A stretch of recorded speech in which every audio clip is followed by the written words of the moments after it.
नमस्कार, मैं डॉक्टर सपना बुंदीवाली, स्त्री रोग विशेषज्ञ।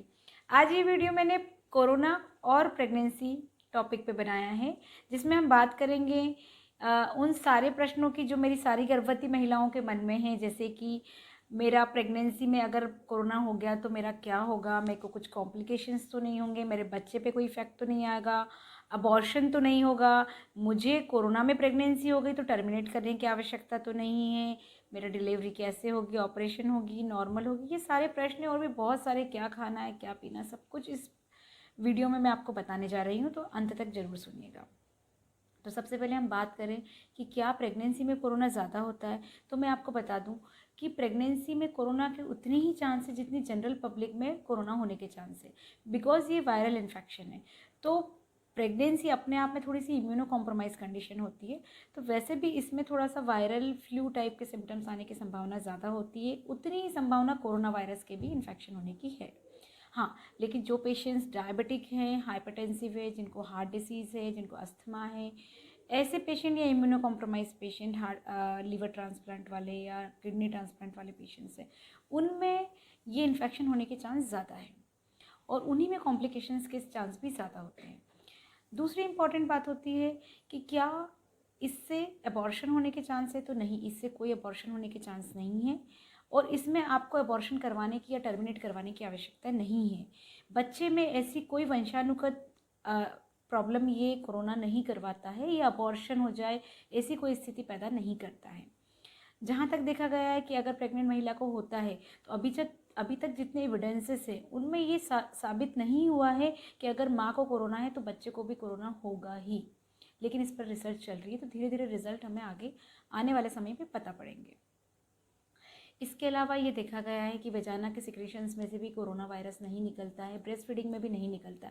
इसलिए अगर आपकी डिलीवरी होती है तो आप ब्रेस्ट फीडिंग आराम से करवा सकते हैं।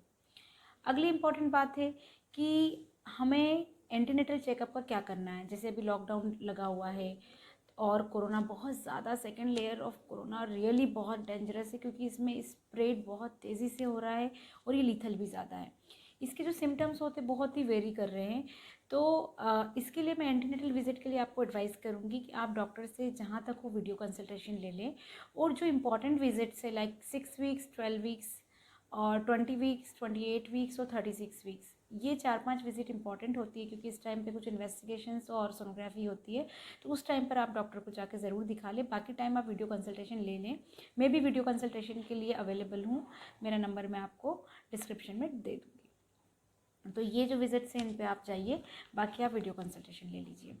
इसके अलावा अब हमको कोविड पीरियड चल रहा है, तो हमको अपने डाइट में क्या मॉडिफिकेशन करना है, लाइफस्टाइल में क्या मॉडिफिकेशन करना है। तो सबसे ज़्यादा इंपॉर्टेंट बात है कि आपको घर में रहना है, घर के बाहर नहीं जाना है अनटिल अनलेस आपको हॉस्पिटल में जाना है, इसके अलावा कहीं नहीं जाना है। वेरी इंपॉर्टेंट, क्योंकि आप घर से बाहर नहीं निकलेंगे, लोगों के कॉन्टैक्ट में नहीं आएंगे, तो आपको कोरोना वायरस नहीं लगेगा, इसकी बहुत संभावना है।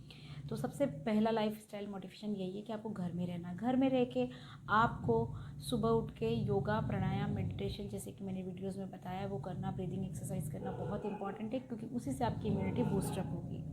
इसके अलावा खाने पीने की अगर आप बात करें, तो जिस तरह से मैंने आपको डाइट चार्ट दिया है वो सब फॉलो करना ही है। लेकिन कोरोना में अपने को हाई पीएच वाली वैल्यू यानी कि एल्कलाइन फूड ज़्यादा शामिल करना है अपनी डाइट में, जैसे कि येलो लेमन हुआ, बनाना हुआ, एवोकाडो हुआ, गार्लिक हुआ और मैंगो हुआ, पाइनएप्पल हुआ। लेकिन पाइनएप्पल यूजुअली मैं प्रेगनेंसी में मना करती हूँ, तो वो भले ही आप मत लीजिए, लेकिन बाकी ये एल्कलाइन फूड आपको लेना है।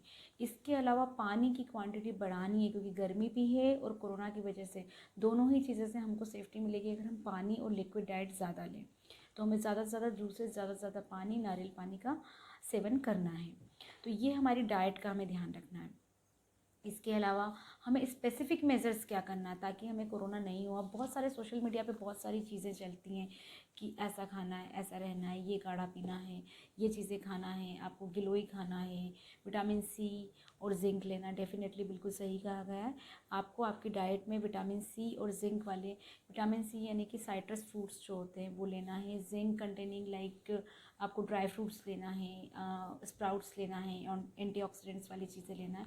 ये डेफिनेटली आपके लिए हेल्पफुल रहेगी और आप डॉक्टर से भी विटामिन सी और जिंक की टैबलेट प्रिस्क्राइब करवा सकते हैं। इसके अलावा स्पेसिफिक मेज़र में जहाँ तक मैं बात करूँगी जो बहुत ज़्यादा स्पेसिफिक है, अगर आपको ऐसा लगता है तो मैं जो अपने पेशेंट्स को एडवाइस करती हूँ कि आप दिन में एक बार कम से कम स्टीम इन्हेलेशन लें, और बीटाडिन 2% आता है, उसको इक्वल क्वांटिटी में वाटर ऐड करके आपको उसे गार्गल करने हैं। अगर घर में आपको लग रहा है कि घर में किसी को सिम्टम्स है फ्लू के, या आपको ऐसा लग रहा है कि हल्के सिम्टम्स है, तो आपके लिए बीटाडिन गार्गल्स करना और बीटाडिन ही थोड़ा सा ऐड करके स्टीम इन्हेलेशन लेना बहुत हेल्पफुल होगा। इसके अलावा एक नई चीज़ और है कि आपको बीटाडिन एक ईयरबड में डिप करके और आपकी नेज़ल कैविटी में क्लीन करना है, लेफ़्ट और राइट दोनों साइड। तो वो एक नया वो चीज़ है, मेज़र है, जो अभी बहुत स्प्रेड हो रहा है, हम लोग पेशेंट्स को बता रहे हैं। तो ये स्पेसिफिक मेजर्स हो गए। अब अपने को नेक्स्ट आता है कि भाई हमारी डिलीवरी कैसे होगी। तो डोंट वरी, डिलीवरी आपकी जो नॉर्मल कंडीशन में, नॉन कोरोना कंडीशन में होने वाली है वैसी ही होगी। अगर आपकी नॉर्मल डिलीवरी की कंडीशन है या सारी सिचुएशंस नॉर्मल डिलीवरी की है तो नॉर्मल ही होगी, और अगर आपकी सिचुएशन, आपके ऑब्स्टेट्रिक कंडीशन ऐसी होगी कि सीज़र होना है तो ही सीज़र होगा। कोरोना है इसलिए आपका सीज़र हो जाएगा, ऐसा नहीं होगा। इसलिए अपने मन में से डर निकाल दीजिए कि कोरोना है तो मेरा ऑपरेशन तो नहीं हो जाएगा। ठीक है। इसके अलावा अब हम इस बात पे बात करेंगे कि भी अगर सपोज सिम्टम्स आ गए, फ्लू के सिम्टम्स ही आ गए हमें, लाइक सबसे पहले तो मैं बता दूं कि फ्लू के सिम्टम्स क्या हैं। फ्लू में आपको थ्रोट इरिटेशन होता है, ऐसा लगता है कि गले में कुछ चुभ रहा है या ड्राई कफ हो रहा है, और तेज़ बुखार आ रहा है, आपको माइल्जिया हो रहा है, हाथ पैर दर्द कर रहे हैं, और सांस लेने में तकलीफ़ हो रही है। बल्कि इस वाले कोरोना का जो स्ट्रेन है उसमें तो लूज़ मोशंस भी हो रहे हैं। अगर ये सारे सिम्टम्स हैं या इनमें से कुछ सिम्टम्स आपको हैं, जैसे सर्दी, खांसी, बुखार, सांस लेने में तकलीफ़, ये हैं, तो आपको इमीडिएटली आपके डॉक्टर को कंसल्ट करना है। और डॉक्टर आपको जो भी टेस्ट करते बोलते हैं ना, उनको करवाने में आपको डरना नहीं है। क्योंकि मैंने देखा है पेशेंट्स को, मैं जैसे ही बोलती हूँ कि apart from normal fever profile, अगर मैं कहती हूँ कि भाई आप कोविड एंटीजन टेस्ट करवा लीजिए या RT-PCR करवा लीजिए, तो वो डर जाते। उन्हें लगता है हमें ये टेस्ट नहीं करवाना है, हमारे कोरोना हमें पॉजिटिव ना निकल जाए। अरे कोरोना पॉजिटिव निकलेगा तो डोंट वरी। अगर कोरोना पॉजिटिव निकलता भी है तो it is a flu infection, it is a viral flu type symptoms, और अगर ये ठीक हो जाएगा, हम आपका ट्रीटमेंट देंगे और आप ठीक हो जाएंगे, डोंट वरी। तो आपको डरना नहीं है इन्वेस्टिगेशन से। अगर आप इन्वेस्टिगेशन से डरेंगे और प्रॉपर टाइम पर प्रॉपर ट्रीटमेंट नहीं लेंगे, अगर ये कॉम्प्लिकेटेड हो जाता है बाई चांस, तो फिर कॉम्प्लिकेटेड कंडीशन को हैंडल करना will be more difficult. So please, आप अगर जो भी डॉक्टर आपको एडवाइस कर रहे हैं वो इन्वेस्टिगेशन करने से डरिए नहीं, क्योंकि कोरोना बिल्कुल रिकवरेबल डिजीज़ है। तो सबसे पहले तो हम ये मन में ठान लें कि हमें घर के बाहर नहीं निकलना है। डॉक्टर को दिखाने की अगर ज़रूरत पड़ी है तो हमें डॉक्टर के क्लिनिक पे जाना, तो विथ फुल प्रिकॉशन जाना है। हमें डबल मास्क लगा के जाना है, ग्लव्स पहन के जाना है, और अपने हाथ में सैनिटाइज़र लेके जाना है। क्लिनिक में जब एंटर करेंगे तो सैनिटाइज़र लेके एंटर करेंगे। मिनिमम पेपर्स लेकर जाएं, मोबाइल फ़ोन्स पर अपनी रिपोर्ट्स लेकर जाएं। जब हम क्लिनिक पे हों तो हम दूसरों से 1 मीटर का डिस्टेंस बनाकर रखें, और जब हम वहाँ से निकलें तो अपने हैंड सैनिटाइज़ करके निकलें। घर जाके पूरे कपड़े धोएं, और अपने जितने पेपर्स और रिपोर्ट्स लेके गए उनको 4 दिन के लिए या 5 दिन के लिए क्वारंटाइन में रख दें, और घर जाने के बाद अपने पूरे कपड़े धो लें और नहा लें, और घर जाने के बाद स्टीम ले लें। तो ये तो एक मेज़र हुआ कि अगर आपको डॉक्टर के यहाँ जाना पड़ा तो वहाँ से आने के बाद क्या चीज़ें करना है। दूसरा इंपॉर्टेंट है, हमें घर के बाहर निकलना ही नहीं है, लेकिन घर के दूसरे मेंबर्स जो घर के बाहर निकलते हैं वो संक्रमित हो सकते हैं, उनसे हमें संक्रमण लग सकता है। तो उसके लिए बेहतर तरीका ये है कि जितना पॉसिबल है हम घर के मेंबर से भी थोड़ा डिस्टेंस बना के रखें। जिनसे हम डिस्टेंस नहीं बना सकते हैं, जिनके हम कांटेक्ट में रहते ही हैं, तो हम ध्यान दें कि अगर उनको थोड़ा भी सिम्टम्स आ रहे हैं तो हम अपने आप को आइसोलेट कर लें या उनको आइसोलेट कर दें।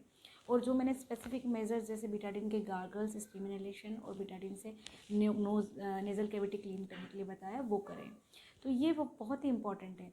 सबसे ज़्यादा इंपॉर्टेंट प्रिकॉशन यही है कि हम अपने आप को घर के बाहर ना निकालें। ये टाइम चला जाएगा, डोंट वरी। आपकी प्रेगनेंसी सक्सेसफुली जैसे नॉन कोरोना टाइम पर रहेगी, विश्वास मानिए, उसी तरह से अभी भी ट्रीट होगी, और उसी तरह से आपका सब कुछ होगा।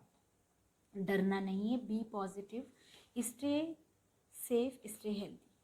तो अंत में ये मैं कहना चाहूँगी कि वीडियो कंसल्टेशन के लिए मैं अवेलेबल हूँ। 4 to 6 PM मेरा टाइम है। आप वीडियो कंसल्टेशन के लिए मैं डिस्क्रिप्शन में नंबर दे रही हूँ, उस पर आप मैसेज छोड़ सकते हैं कि ma'am I want to consult, या मुझे आपको दिखाना है। तो मैं आपका अपॉइंटमेंट, मेरी असिस्टेंट आपके साथ फिक्स कर देगी, और वो आपको पूरा प्रोसेस बता देगी। ठीक है। तो stay healthy, stay safe, channel को सब्सक्राइब करना, लाइक करना, शेयर करना ना भूलें और एनी टाइम कोई प्रश्न हो तो आप मुझसे पूछ सकते हैं। धन्यवाद।